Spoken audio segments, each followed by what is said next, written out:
ஊரில் வந்து வீடு கேட்குறாங்க அப்படி சொல்லிட்டு இருக்கும்போதே காவேரி வந்து அதான் நான் வாங்கிக்கிறேன்னு சொன்னேன்லக்கா ஏங்கா இப்படி பண்ணுற அப்படின்றாங்க. இல்லை இல்லை ஊரில் கொடுக்குறதாம்மா கரெக்டுன்னு எனக்கு தோணுது அப்படின்றாங்க. ஆமாம்மா எனக்கும் அதான் கரெக்டுன்னு தோணுது, ஊர்லேயே கொடுத்துடலாம் வீடை அப்படின்னு சொல்லிட்டு சொல்லிட்டு இருக்காங்க. யமுனாவும் இதை கேட்டு செமையாக டென்ஷன் ஆகிறாங்க. நம்ம வந்து சாரதா வாயை மூடுங்கடி அப்படின்றாங்க.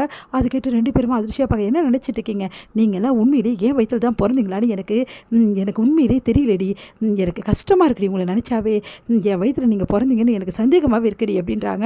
அதை கேட்டுட்டு அப்படியே அதிர்ச்சியாக ரெண்டு பேர் பார்க்க என்னம்மா நீ இப்படி பேசுகிற, வேறு எப்படி பேச சொல்கிறது, எங்கே வந்து உன் தங்கச்சி வந்து இந்த வீடை வாங்க போகிறாள்னு சொல்லிட்டு உனக்கு வயிறாக எரியுது, அதே மாதிரி உனக்கு உன் அக்கா வீடு வாங்கக்கூடாதுன்னு உனக்கு வயிறு எரியுது.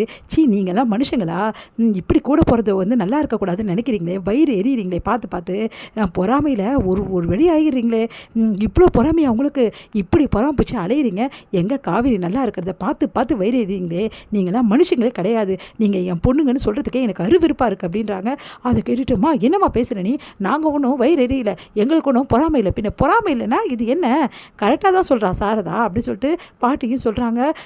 பாட்டி சும்மா பேசாத அப்படின்னோடனே நான் கரெக்டாக தாண்டி பேசுகிறேன், சாரதா கரெக்டாக தான் சொல்கிறா அப்படின்றாங்க. அதை கேட்டுட்டு ரெண்டு பேரும் அப்படியே டென்ஷனாக பார்க்குறாங்க. உன்னையம்மா வேணாம்மா விடுமா பரவாயில்லம்மா அப்படின்னு சொல்லிட்டு காவேரி சொல்ல, நீ அமைதியாயிருடி, இந்த விஷயத்தில் நீ தலையிடாத, இவளுங்க என்ன பண்ணுறேன்னு மட்டும் பாரு, என்ன நினச்சிட்டு இருக்கீங்க உங்கள் மனசில், என்ன வேணாலும் பண்ணலாம்னு நினச்சிட்டு இருக்கீங்களா, உங்கள் இஷ்டத்துக்கெலாம் நான் ஆடணுன்னு ஆட்டம் கிடையாதுடி, உங்களை மாதிரி பொறாமை எனக்கு கிடையாது, என் பொண்ணுங்க 3 பேருமே நல்லா இருக்கணும், நல்லா வாழணும் அப்படின்னு தான் நான் நினைப்பேன், உங்களை மாதிரி பொறாமை பிடிச்சி நீங்கள் நல்லா வாழ்ந்தால் போதும், அடுத்தவங்களாம் நல்லா வாழக்கூடாது. உனக்கு என்ன தெரியுமா, உன் வீட்டுக்காரன் வெளியூருக்கு போயிருக்கான், காவேரி வீட்டுக்காரன் அவ கூட இருக்கான், அதனால் உனக்கு பொறாமை, உனக்கு என்ன பொறாமை தெரியுமா, உன் வீட்டுக்காரன் உனக்கு கண்டுக்கவே மாட்டேங்கிறான், ஆனால் காவேரி வீட்டுக்காரன் காவேரியை பார்த்து பார்த்து எல்லாமே பண்ணுறாரு, அதாண்டி உனக்கு பொறாமை, நீங்கள் 2 பேரும் வாழாத வாழ்க்கை அவள் வாழ்கிறாளே, வசதியாக வேறு வாழ்கிறாளே, அந்த வயிற்றுச்சல் தானே இப்படிலாம் பண்ணிட்டு இருக்கீங்க.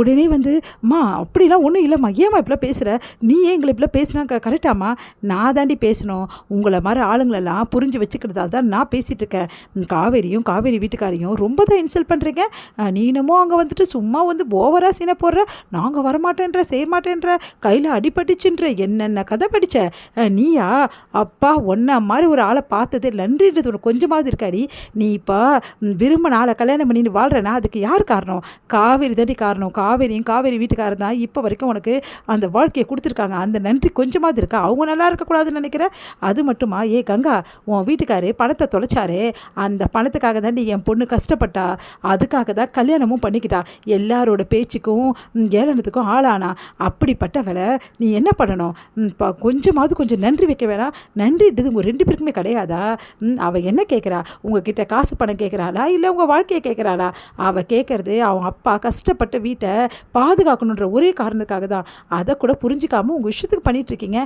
மா இங்கே பாருமா, இங்கே பாருங்கடி, நான் சொல்கிறத கேளுங்க, இப்போ சொல்கிறது தான் என்னோட முடிவு, உங்களை பொறுத்த வரைக்கும் காவேரி விரோதியாக இருக்கலாம், என்னை பொறுத்த வரைக்கும் காவேரி மாதிரி ஒரு பொண்ணு என் வயிற்றில் பிறந்ததுக்கு நான் கொடுத்து வச்சுருக்கணும்னு நினைக்கிறேன், இப்போ சொல்கிறேன், அந்த வீடு என் கையை விட்டோ காவேரி கையை விட்டோ போகவே கூடாது, அப்படி போச்சுன்னா அந்த நிமிஷமே இந்த உலகத்தில் நான் இருக்க மாட்டேன், புரிஞ்சுக்கோங்க 2 பேரும், நான் கடைசியாக சொல்கிறேன், இந்த வீடை விற்கணும் நீங்கள் முடிவு பண்ணிங்கன்னா அது காவேரிக்கு தான் விற்கணும், அப்படி நீங்கள் விற்கலன்னு முடிவு பண்ணிங்கன்னா யாருக்குமே விற்க வேண்டிய அவசியம் கிடையாது, அந்த வீடு இப்படியே இருந்துட்டு போட்டோம், இதுதான் என்ன தீர்க்கமான முடிவு, இந்த முடிவை எதிர்த்து இல்லை நான் அப்படி தான் பண்ணுவேன் வெளியே தான் விற்கணும் அப்படின்னு நீங்கள் 2 பேரும் சொன்னீங்கன்னா அதுக்கப்புறம் இந்த சாரதா என்ன பண்ணுவான்னு எனக்கே தெரியாது அப்படின்றாங்க.